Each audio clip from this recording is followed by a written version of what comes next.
Ibu bapak, saudara-saudari yang dikasihi Tuhan, berjumpa lagi dalam program Api Karunia Tuhan.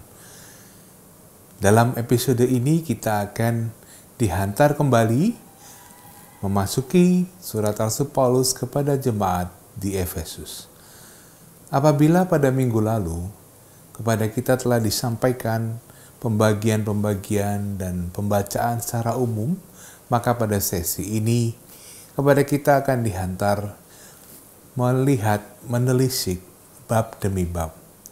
Khususnya kepada kita akan diberikan permenungan tentang kemuliaan bagi orang-orang kudus. Artinya apa? Artinya bahwa kita semua dipanggil untuk berjalan bersama Kristus menuju Bapa. Dan panggilan kemuliaan ini juga dijalani oleh Paulus. Sungguh suatu ulasan iman yang menarik, maka mari kita mendengarkan, merenungkan, dan selamat berdoa.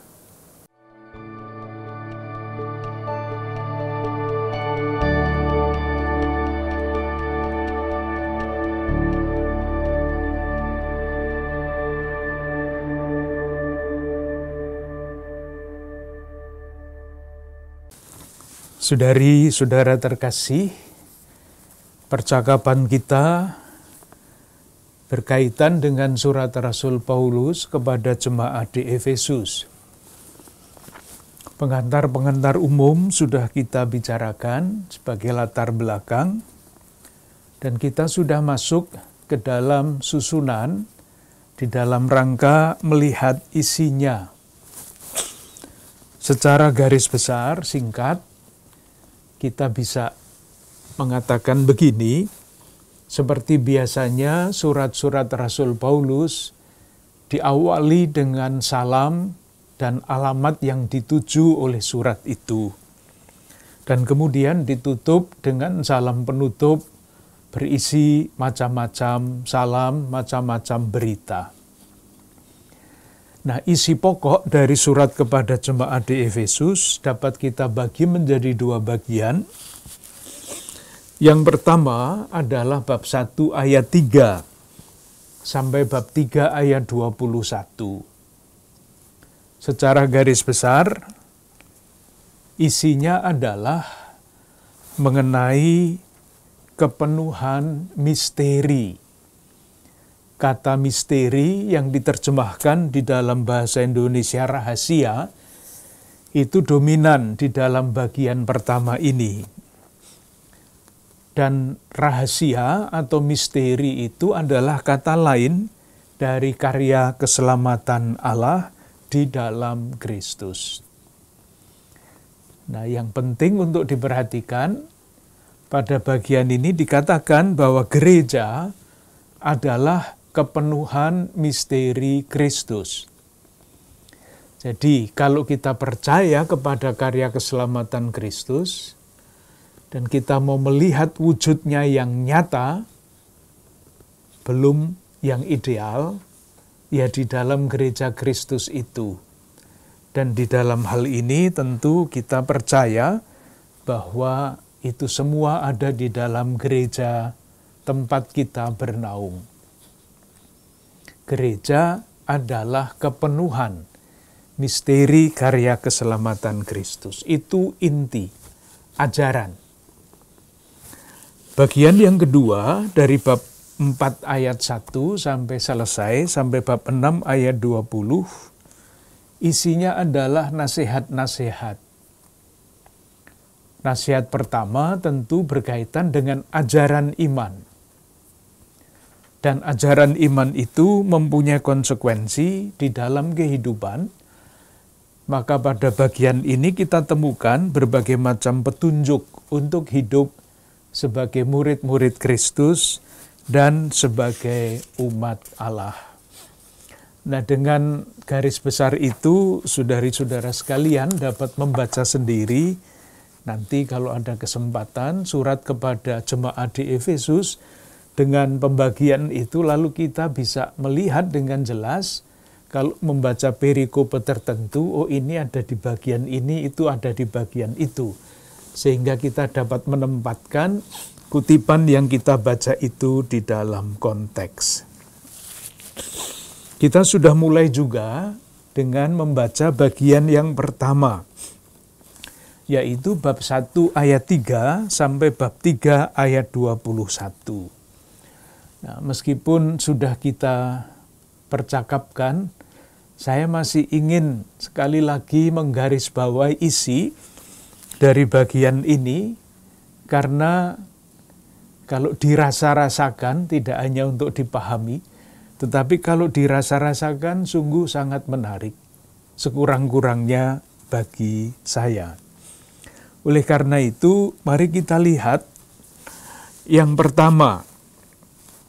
Jadi bab 1 ayat 3 sampai bab 3 ayat 21 kita bagi-bagi lagi. Ada beberapa bagian. Yang pertama, bab 1 ayat 3 sampai 14. Yang sudah kita bicarakan adalah istimewanya bagian ini. 14 ayat di dalam satu kalimat. Yang mau dikatakan adalah pujian, syukur yang meluap-luap. Jadi kita bisa membayangkan suasana hati Rasul Paulus ketika mendiktikan atau menulis bagian surat ini, sungguh-sungguh sangat meluap-luap, penuh kegembiraan, penuh syukur, penuh puji-pujian. Silahkan membayangkan Paulus yang seperti itu kalau membaca bagian ini. Jadi bukan bagian yang datar, seolah-olah ini surat, ini pujian. Jadi membacanya, merasakannya juga harus dengan semangat atau dengan kegembiraan pujian itu. Yang menarik pada bagian ini juga khas surat ini, diulang-ulang istilah kata di dalam Kristus. Jadi jangan dilewatkan saja kalau membaca itu. Di dalam Kristus itu adalah ungkapan yang sangat penting. Kita lihat saja 1, 2, banyak sekali, nanti dibaca sendiri. Ayat 3. Terpujilah Allah dan Bapa Tuhan kita Yesus Kristus yang dalam Kristus. Dalam Kristus, ayat 4.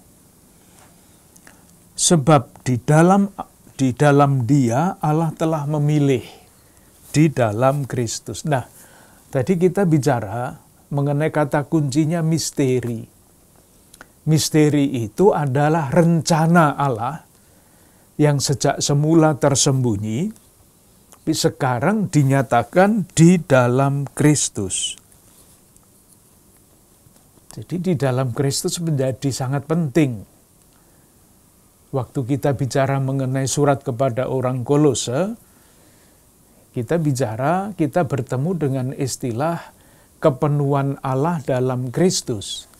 Jadi kealahan dalam Kristus. Nah, kealahan itu kan katanya konsep ya, bentuk katanya konsep. Tetapi ini karya, bukan kealahan, tetapi karya Allah yang nyata di dalam Kristus.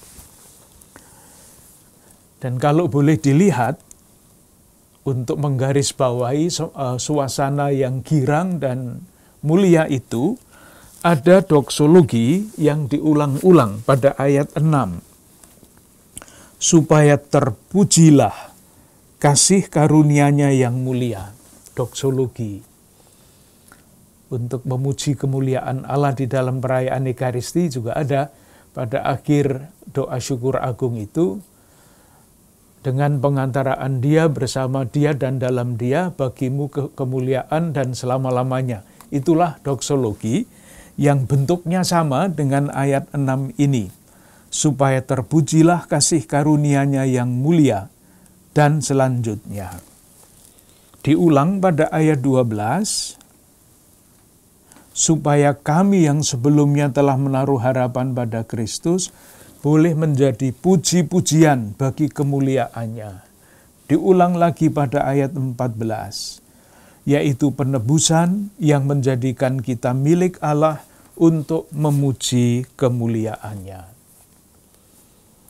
Jadi sekali lagi untuk kesekian kalinya saya mengatakan ini sangat penting. Suasana kegembiraan, syukur, pujian atas karya keselamatan Allah. Nah, berikutnya yang sudah kita lihat juga merinci karya keselamatan Allah yang adalah misteri itu, langkah-langkahnya dijalankannya bagaimana? Yang pertama, ayat 4 sampai ayat 5. Sebab di dalam Dia Allah telah memilih kita. Jadi karya Allah mulai dengan pilihan. Sama dengan perjanjian lama, Allah memilih Abraham, bukan yang lain. Dan kemudian Allah memilih umatnya, umat Allah perjanjian lama. Nah, sesudah dipilih diapakan? Sesudah dipilih tidak didiamkan begitu saja, tetapi ditebusnya. Ayat 6 dan ayat 7. Sebab di dalam Dia dan oleh darahnya kita beroleh penebusan, yaitu pengampunan dosa, dan selanjutnya. Itu bagian berikutnya. Sesudah dipilih, kemudian ditebus. Nah, di dalam suasana yang yang meluap-luap itu, yang namanya pujian dan usaha untuk menjelaskan apa yang dia puji, itu berselip-selipan. Sudah dijelaskan, misteri itu adalah pilihan penebusan, dan sekarang diulang lagi prinsipnya pada ayat 9 dan 10. Sebab Ia telah menyatakan rahasia kehendaknya kepada kita, dan selanjutnya sebagai persiapan kegenapan waktu untuk mempersatukan di dalam Kristus sebagai kepala segala sesuatu, baik yang di surga maupun yang di bumi. Pujian lagi. Nah, kemudian sesudah ditebus, buahnya apa? Buahnya adalah ayat 11 sampai ayat 12. Aku katakan di dalam Kristus, karena di dalam Dialah kami mendapat bagian. Mendapat bagian yang dijanjikan. Nah, bagian yang dijanjikan itu apa? Ya, bagian kemuliaan Kristus, bagian keselamatan yang utuh. Nah, jaminannya apa bahwa kita akan mendapat kepenuhan itu? Ayat 13 dan 14. Di dalam Dia, kamu juga, karena kamu telah mendengar firman, dan selanjutnya, ketika kamu percaya, dimeteraikan dengan Roh Kudus yang dijanjikan itu. Nah, sekarang, dan Roh Kudus itu adalah jaminan. Jadi kan tadi diberi bagian, dijanjikan untuk diberi bagian. Kalau hanya janji saja kan ya, terus jaminannya apa? Nah, dikatakan di sini ayat 14, dan Roh Kudus itu adalah jaminan bagian kita yang tadi dijanjikan itu, sampai kita memperoleh seluruhnya, yaitu penebusan yang menjadikan kita milik Allah untuk memuji kemuliaannya. Jadi rencana Allah itu dipilih, ditebus, dijanjikan bagian, diberi jaminan bahwa bagian itu sungguh akan diberikan secara utuh, dan bagian itu dikatakan di sini sampai kita memperoleh seluruhnya, yaitu penebusan yang menjadikan kita milik Allah. Nah, kalau kita sudah menjadi milik Allah, terus bagaimana? Untuk apa? Nah, ini untuk memuji kemuliaannya. Karena untuk itulah manusia diciptakan, untuk memuji kemuliaan Allah. Lalu yang juga menarik, yang sudah kita bicarakan adalah ini kata-kata yang kadang-kadang atau yang jarang-jarang bahkan kita perhatikan. Ayat 13, mulai dari ayat 11, kami, Paulus dan teman-temannya, ayat 13, kamu, lalu ayat 14, kita, kami, kamu, kita. Dinamika karya keselamatan itu. Kita juga sudah melihat ayat 15 sampai 23. Secara singkat saja, Paulus bersyukur karena iman umat, itu ayat 15 sampai 16. Kemudian berdoa memohonkan anugerah Roh Kudus. Ayat 17. Mungkin baik kalau kita baca yang dimohon itu apa? Roh Kudus supaya apa? Dan meminta kepada Allah Tuhan kita Yesus Kristus, yaitu Bapa yang mulia itu, supaya Ia memberikan kepadamu roh hikmat dan wahyu untuk mengenal Dia dengan benar. Itu yang dimohon. Kalau kita berdoa dengan bantuan Roh Kudus, yang dimohon adalah mengenal Dia, mengenal Kristus dengan benar. Itu yang paling penting, yang lain-lain pasti akan menyusul. Lalu ayat 18, permohonan yang kedua, supaya menjadikan mata hatimu terang, agar kamu mengerti pengharapan apakah yang terkandung di dalam panggilannya. Jadi, mengenal Dia dengan benar, dan memberikan kepada kita hati yang terang, yaitu pengharapan apakah yang terkandung di dalam panggilannya. Kalimat yang berikutnya itu sangat indah. Betapa kayanya kemuliaan bagian yang ditentukannya bagi orang-orang kudus. Betapa mulianya panggilan kita kalau nanti kita disebut sebagai milik Allah. Betapa mulianya. Kalimat ini bisa menjadi landasan yang sangat kuat untuk berbicara mengenai kemuliaan manusia. Dari situ kita berbicara kemana-mana bisa mengenai martabat luhur manusia. Jadi masalah martabat luhur manusia itu bukan sekedar perjanjian yang diratifikasi oleh negara-negara, tetapi landasannya sebagai orang beriman tentu ini. Betapa mulianya bagian yang ditentukannya bagi orang-orang kudus. Dan orang kudus itu bukan santo-santa saja, beato-beata saja, tetapi di dalam surat ini murid-murid Kristus yang dibaptis adalah orang-orang kudus. Nah, sekali lagi semuanya itu terjadi di dalam Kristus. Tidak ada jalan lain, hanya di dalam Kristus. Kita sampai di situ. Maaf kalau saya mengulang-ulang, harapannya supaya bukan sekedar pengetahuan, tetapi pesan-pesan iman yang disampaikan begitu indahnya oleh Rasul Paulus, itu bisa kita rasakan, dan kalau kita rasakan semakin meresap di dalam batin kita. Sekarang kita lanjut, masih pada bagian 1, tetapi sudah langkah berikutnya, yaitu bab 2 ayat 1 sampai dengan bab 3 ayat 21. Nah, kita juga memilah-milah bagian ini.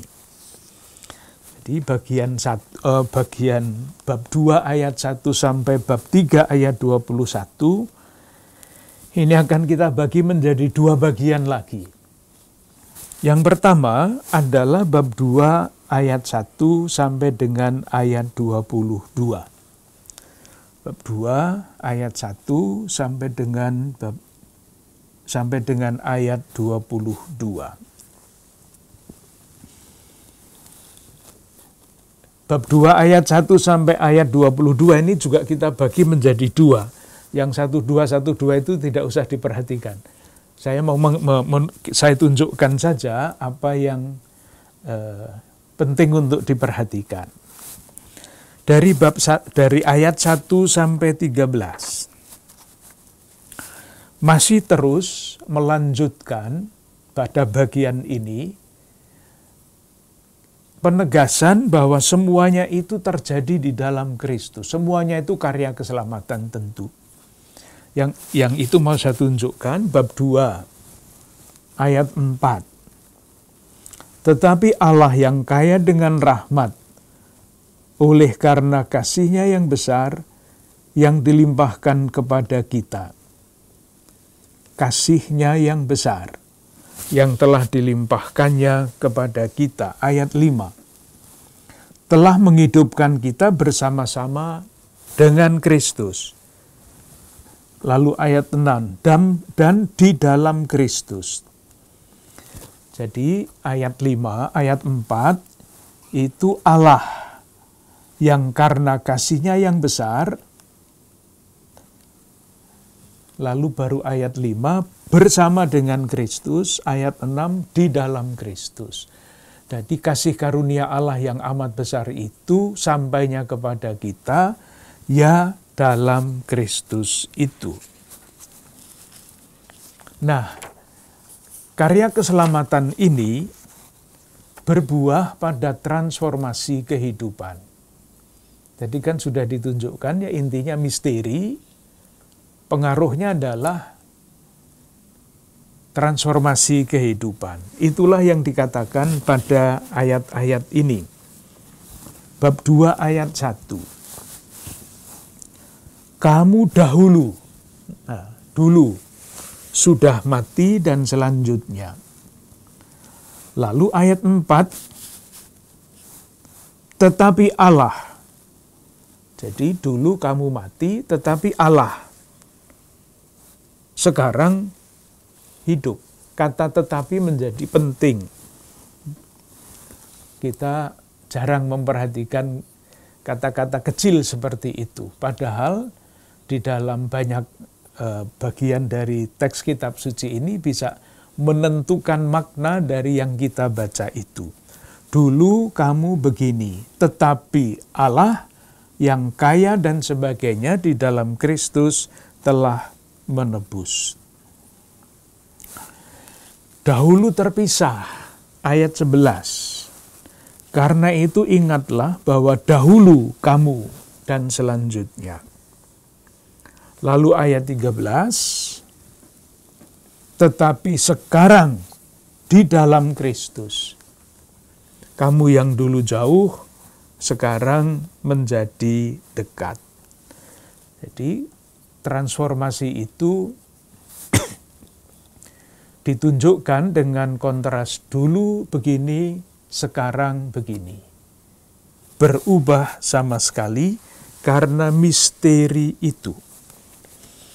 Dan perubahan itu terjadinya bagaimana? Ayat 15. Sebab dengan matinya sebagai manusia, ia telah membatalkan hukum Taurat. Jadi kalau ada transformasi kehidupan yang terjadi di dalam diri manusia, itu dorongannya bukan dari Taurat. Karena Taurat itu telah dibatalkan dengan segala perintah dan ketentuannya. Bukan karena Taurat, kamu menjadi seperti sekarang ini. Lalu oleh apa? Nah itu jawabannya kembali pada ayat 4. Tetapi Allah yang kaya dengan rahmat, oleh karena kasih-Nya yang besar, yang dilimpahkannya kepada kita dan selanjutnya, telah menghidupkan kita bersama-sama dengan Kristus. saya kira tidak terlalu sulit untuk disampaikan. Nah, kita tadi janjinya sampai ayat 13 ya, tapi sudah ngutip-ngutip ayat 15, tidak apa-apa. Kita baca lagi ayat 13. Tetapi sekarang, di dalam Kristus, kamu yang dahulu jauh, sudah menjadi dekat oleh darah Kristus. Kita potong di situ. Karena apa? Karena selanjutnya Kristus yang darahnya ditumpahkan untuk dosa manusia itu siapa dia? Itulah yang mulai dijelaskan pada ayat 14 dan selanjutnya. Jadi ayat 1 sampai 13 itu berbicara mengenai dulu kamu begini, sekarang begini.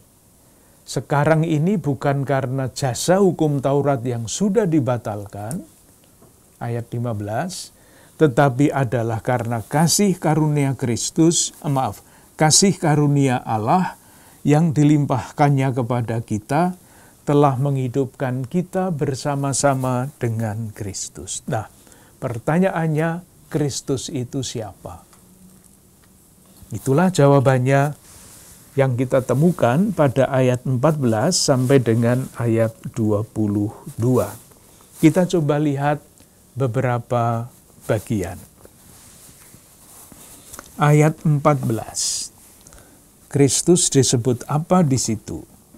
Karena dialah damai sejahtera kita, yang telah mempersatukan kedua pihak, dan yang telah merubuhkan tembok pemisah, yaitu perseteruan.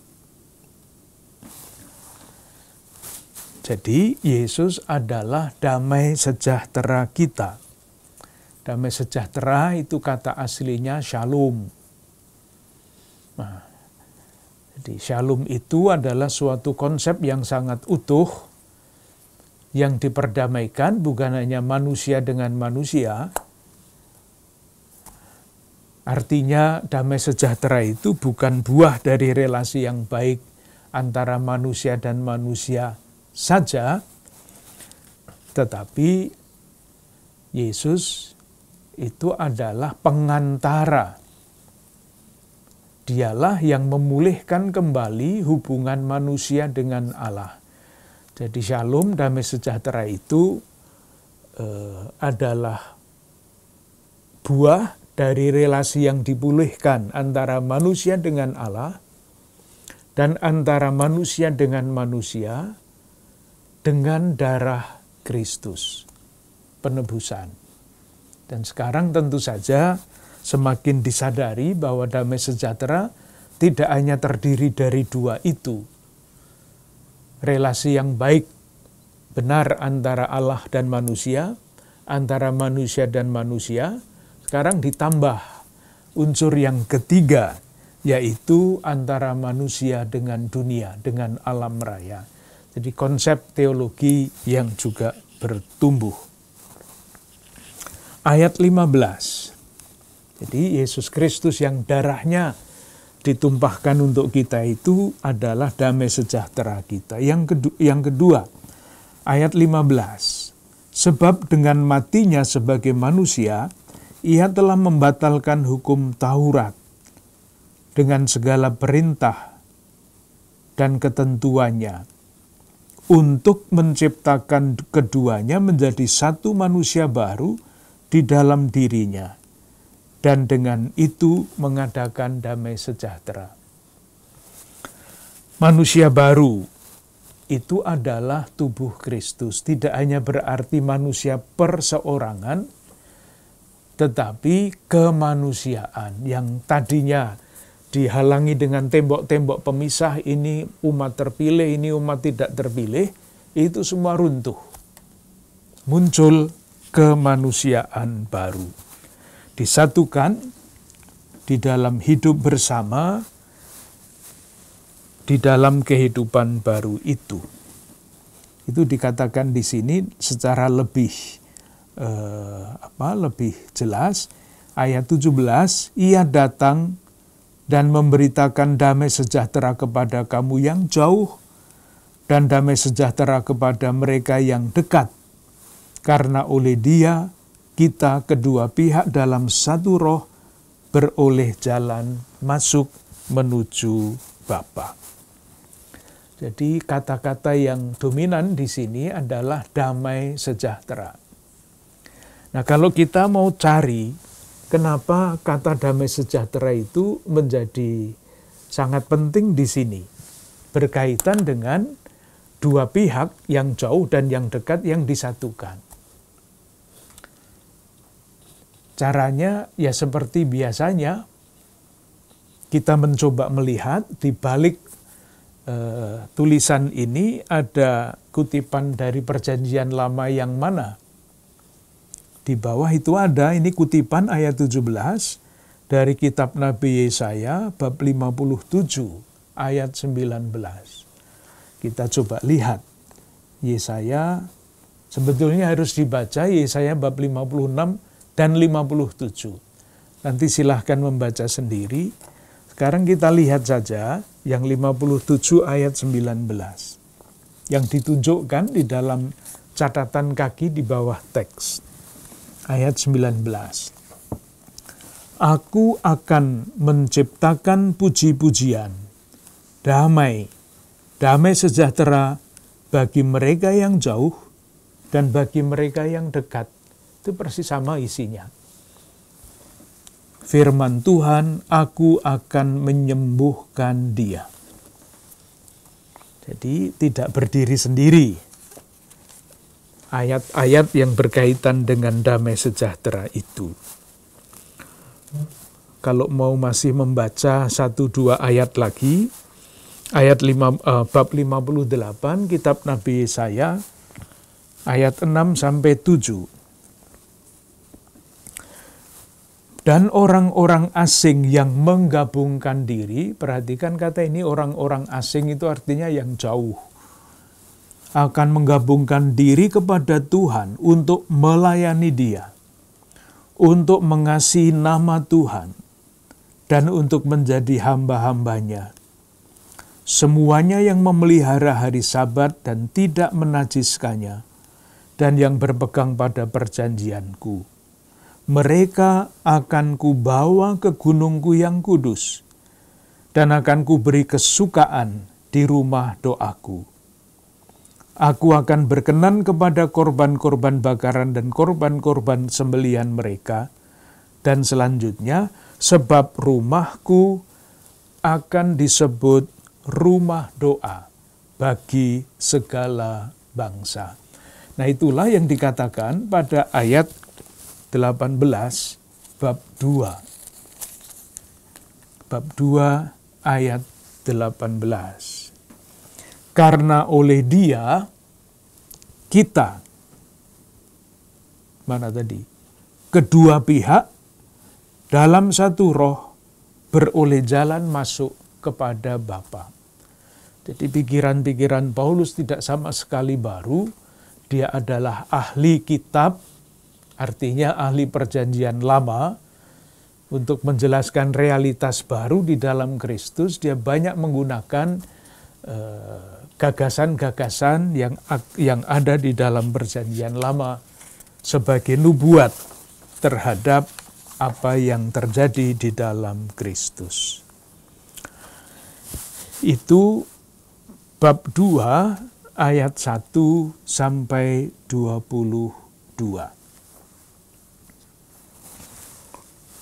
Bagus juga untuk dibaca ayat 21.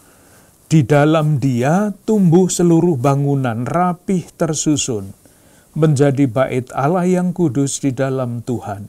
Di dalam Dia kamu juga turut dibangunkan menjadi tempat kediaman Allah di dalam roh. Jadi kemanusiaan yang baru itu bukan sekali jadi, seolah-olah lalu sempurna. Kita semua merasakan Kristus sudah memperdamaikan, merubuhkan tembok-tembok pemisah, tetapi tembok-temboknya didirikan lagi oleh entah siapa. sehingga kesatuan di dalam iman berkat Kristus, kesatuan hidup di dalam Dia, bahkan bersama Dia, itu realitas yang diciptakan oleh Kristus. Tetapi nyatanya di dalam kehidupan kita keadaannya tidak seperti itu. Oleh karena itu pada ayat 21 dan ayat 22 ditunjukkan dinamika yang seharusnya, yang diharapkan terjadi, sehingga kita semua turut dibangunkan menjadi tempat kediaman Allah. Itu bab 2 ayat 1 sampai ayat 22. Sekarang bagian yang berikutnya, bab 3 ayat 1 sampai dengan bab 3 ayat 1 sampai ayat 21.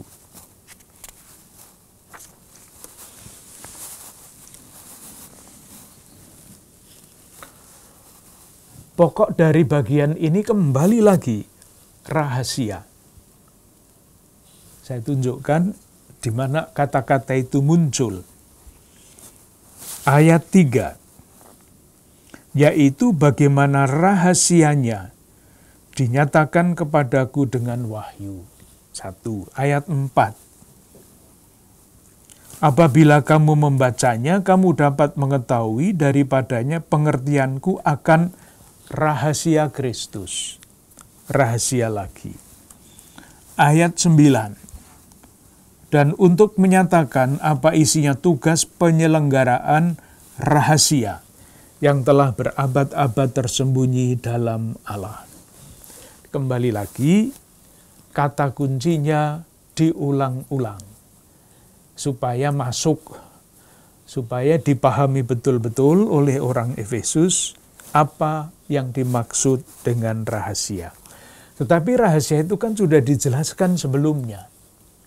Jadi bab 1 dan bab 2 itu penjelasan tentang rahasia itu. Lalu kenapa itu diulang-ulang lagi? Jawabannya sederhana.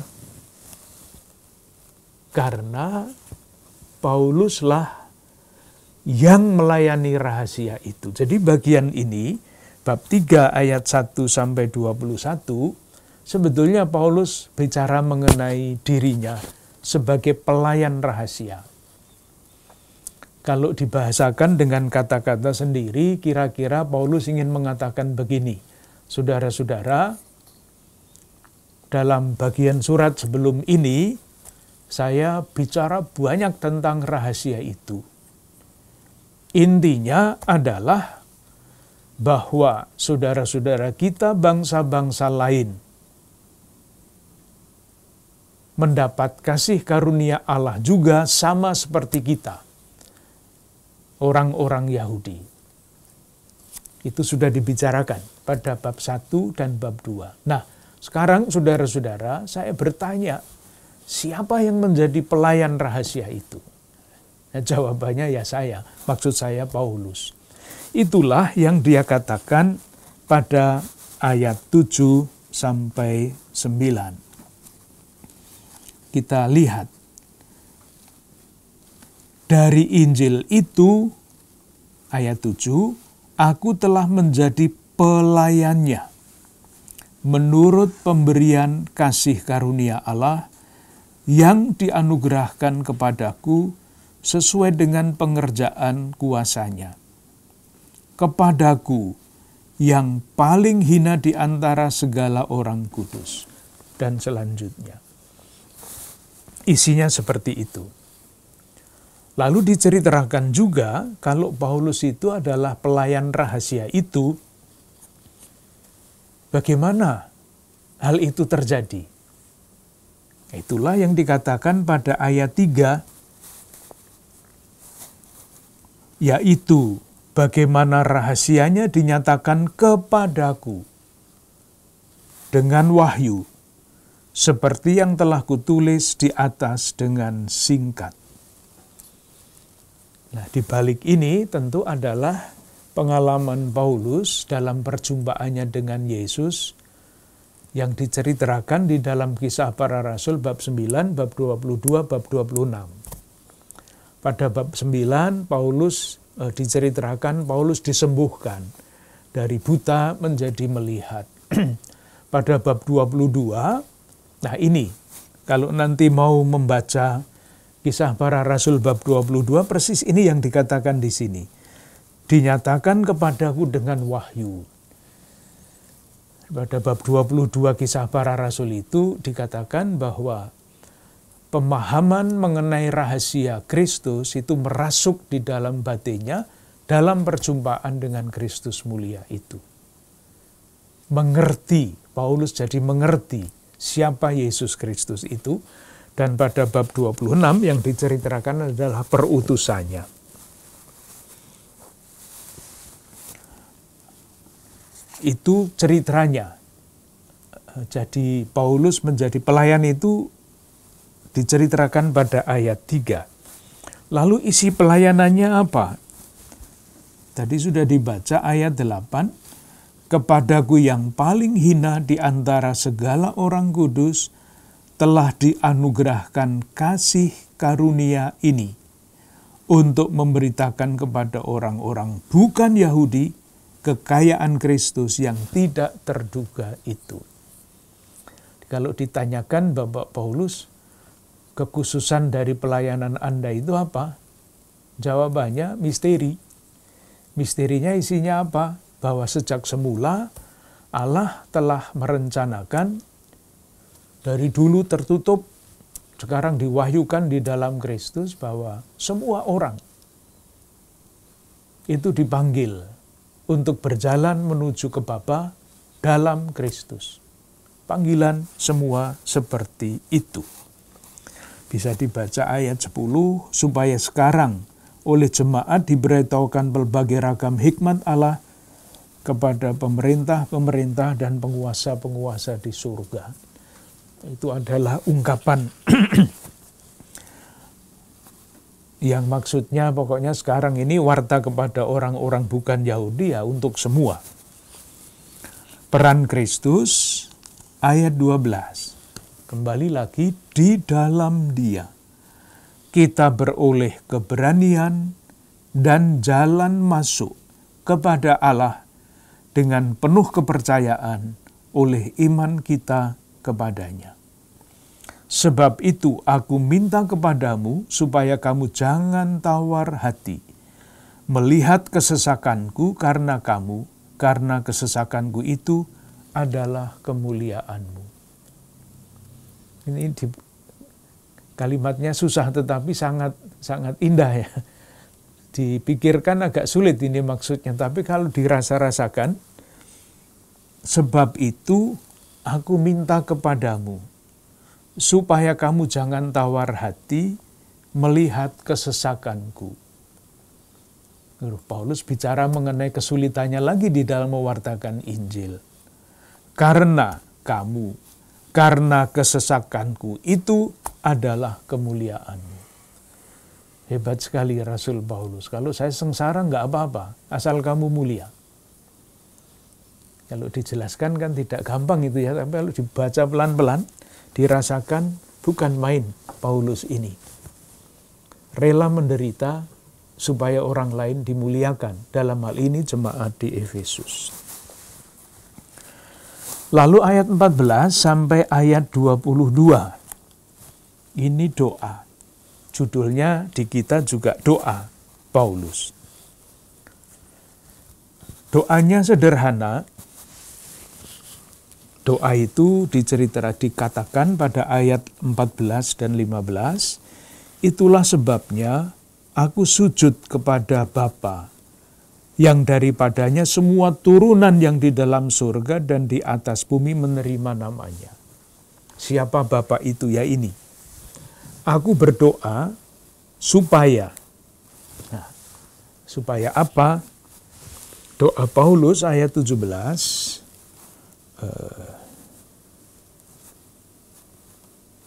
Menguatkan dan meneguhkan kamu, ayat 16 maaf. menguatkan dan meneguhkan kamu oleh Roh-Nya di dalam batinmu. Jadi perhatikan kata-kata itu, supaya. Ayat 16, aku berdoa supaya. Nah, kalau supayanya terpenuhi, jadinya apa? Ayat 17, sehingga oleh imanmu Kristus diam di dalam hatimu dan kamu berakar serta berdasar di dalam kasih. Tugas Paulus sebagai pemimpin jemaat itu mendoakan umat. Nah, ini tentu kalau membaca ini, para pemuka jemaat, para pemuka umat, ya mestinya berdoa seperti Paulus, mendoakan umatnya. Tentu supaya ini, supaya itu, dan sebagainya.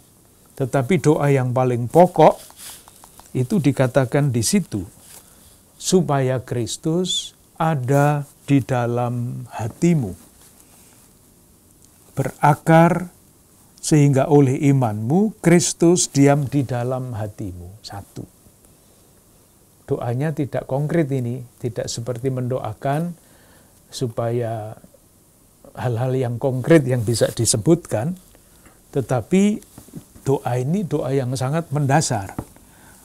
Oleh imanmu Kristus diam di dalam hatimu dan kamu berakar serta berdasar di dalam kasih.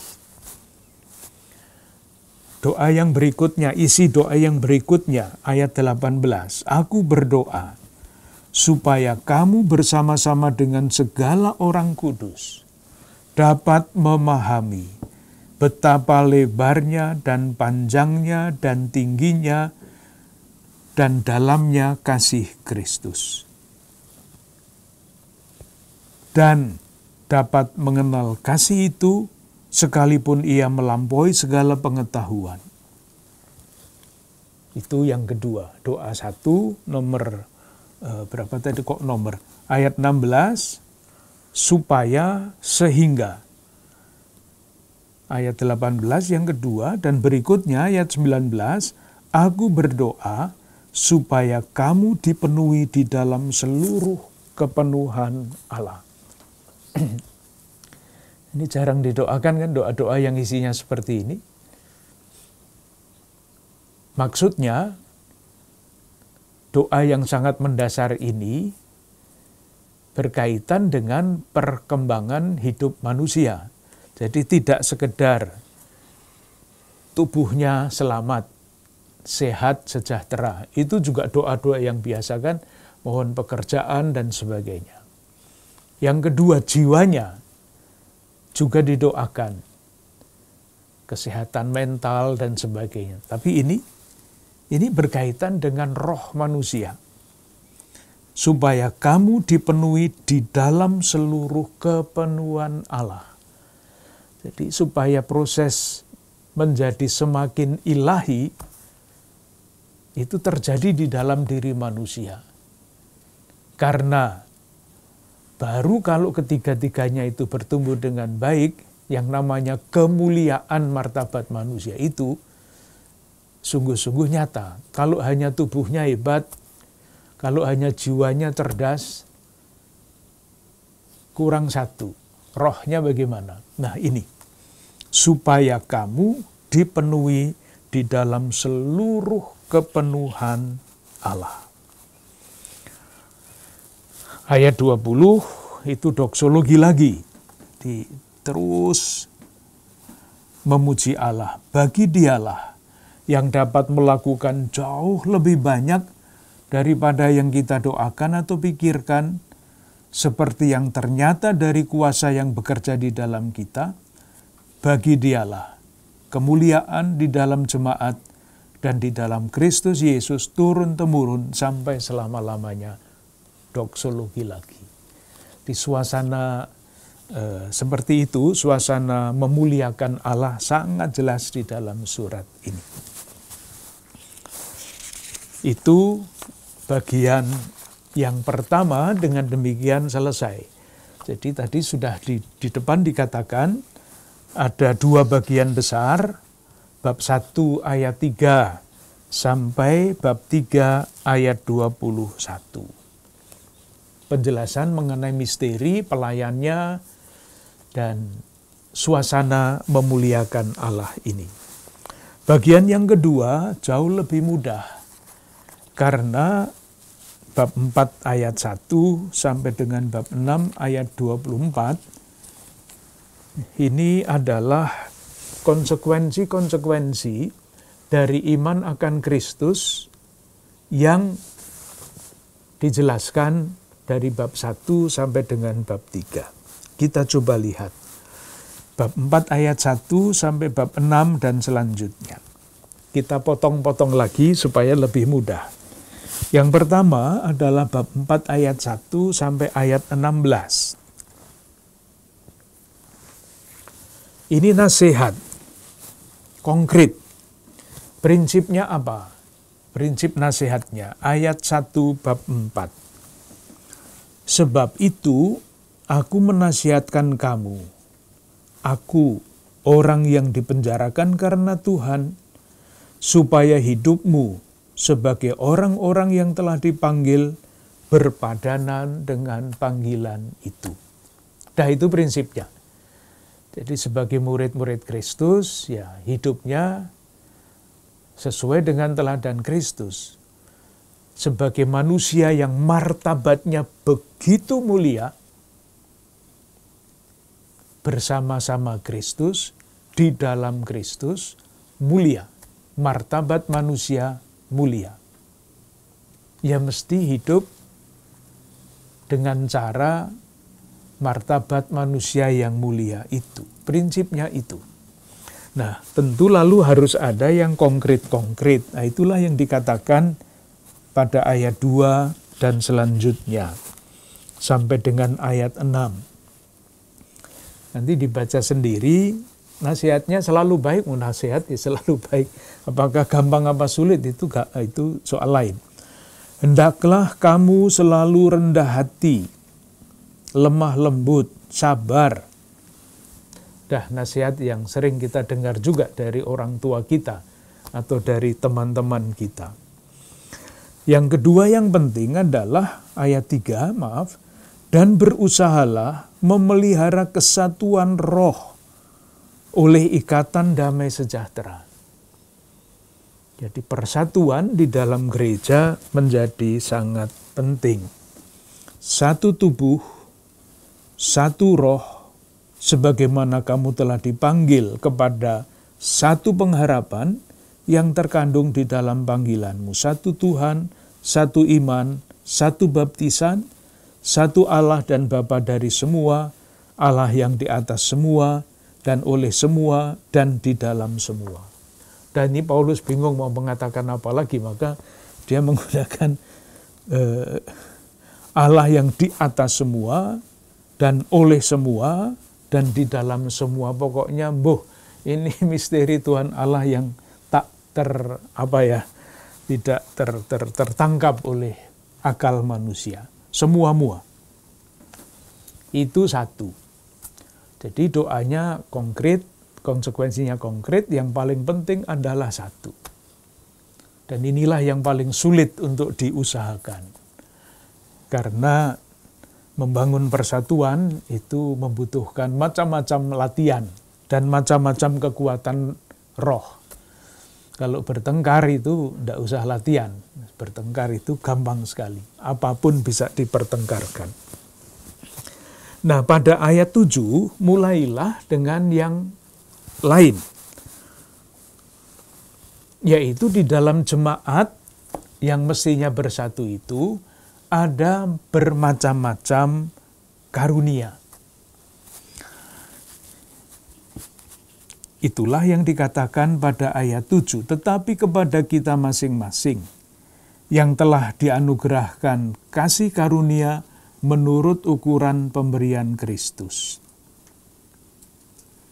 Lalu ayat 11, dan ialah yang memberikan baik rasul, nabi, pemberita-pemberita Injil, gembala, pengajar, semuanya ada. Tujuannya apa? Tujuannya ayat 12. Untuk memperlengkapi orang-orang kudus bagi pekerjaan pelayanan, bagi pembangunan tubuh Kristus, sampai kita semua telah mencapai kesatuan iman, pengetahuan yang benar tentang anak Allah, kedewasaan penuh, tingkat pertumbuhan yang sesuai dengan kepenuhan Kristus.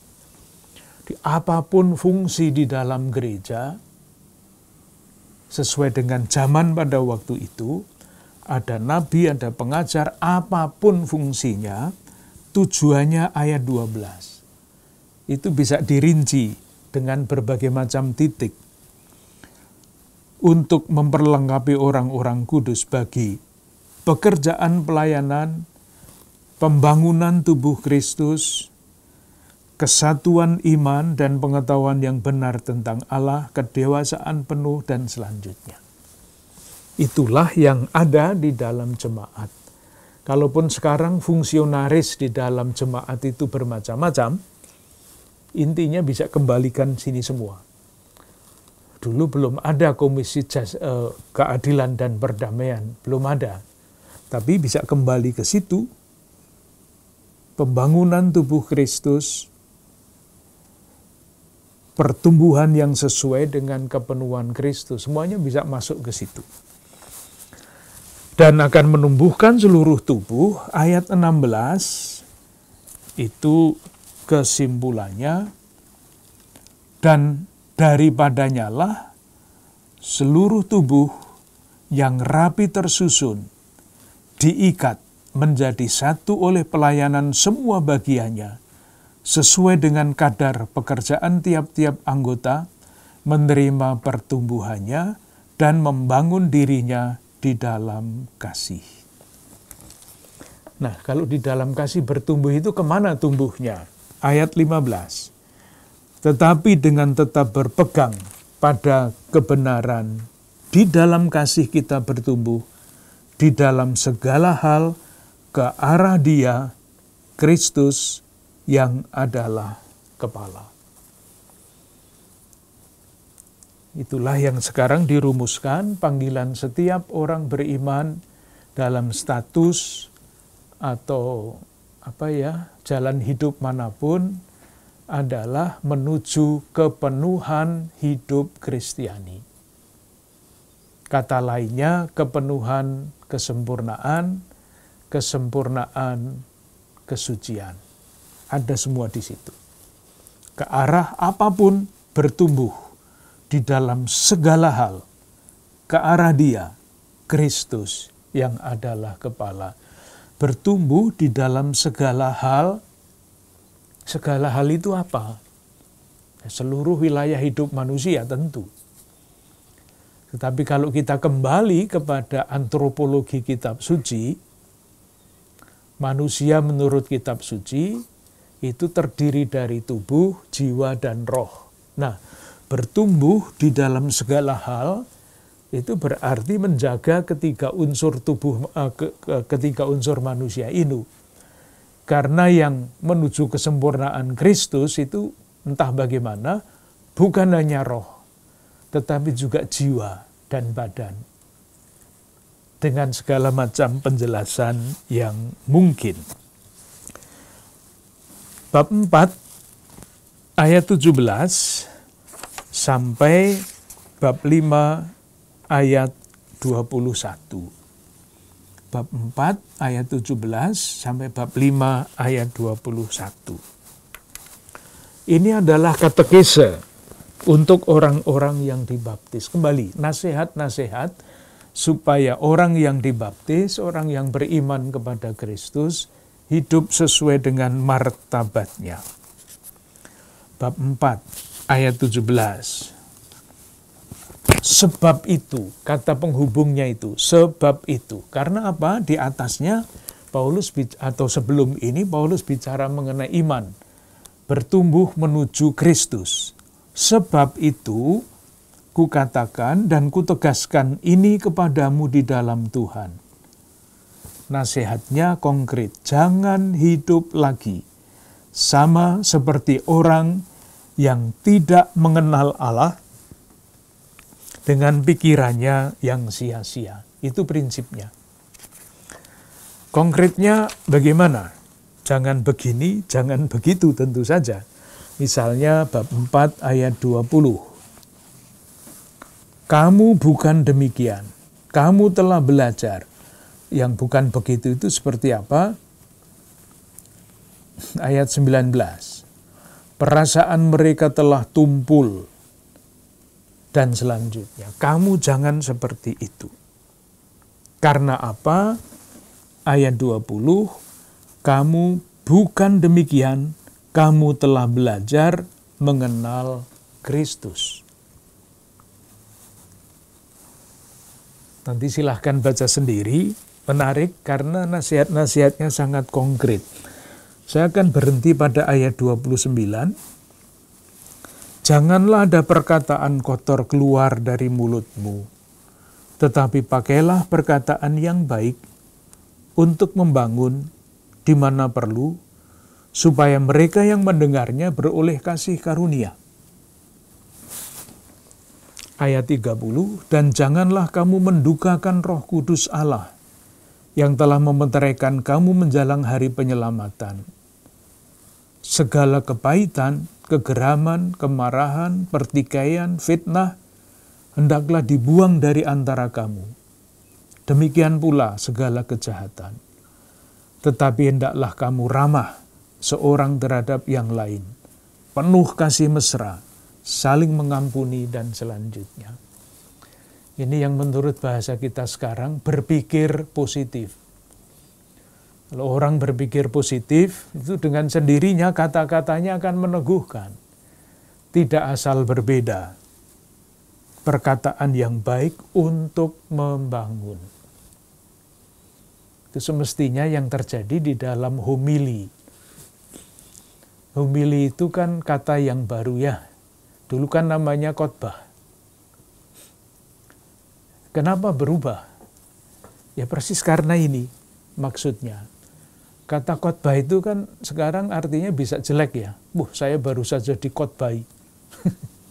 Itu artinya kan disalahkan, dinasihati macam-macam yang belum tentu cocok dengan kenyataan. Itu khotbah. Homili itu sesuatu yang sangat berbeda. Dari bahasa Yunani, homili itu sebetulnya gambarannya adalah kalau dua orang sahabat itu bertemu lalu berbicara. Dalam bahasa Jawa, kalau masih tahu, ada yang tahu bahasa Jawa itu gelenak-gelenik.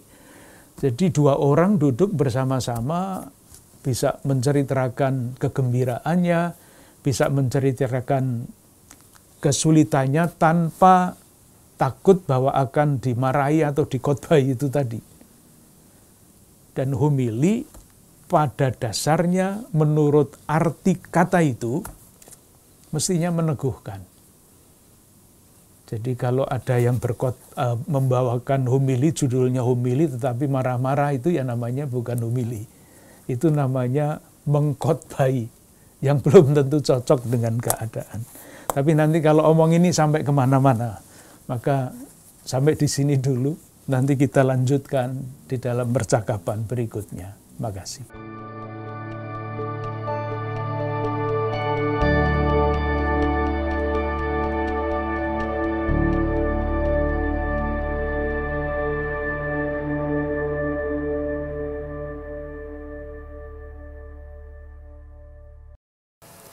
Saudari-saudara yang dikasihi Tuhan, sungguh menarik ulasan tentang kemuliaan bagi orang-orang kudus. Menjadi pertanyaan, renungan dan refleksi bagi kita bagaimana hidup kita juga dilihat, dijalankan dalam konteks itu.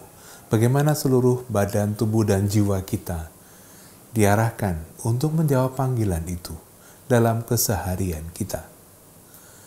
Semoga rahmat Tuhan membimbing kita, meneguhkan kita untuk terus bertekun mencapai kemuliaan bersama para kudus.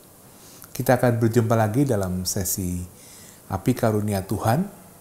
Sesi mendatang masih sedikit mengulas tentang surat Paulus kepada jemaat di Efesus.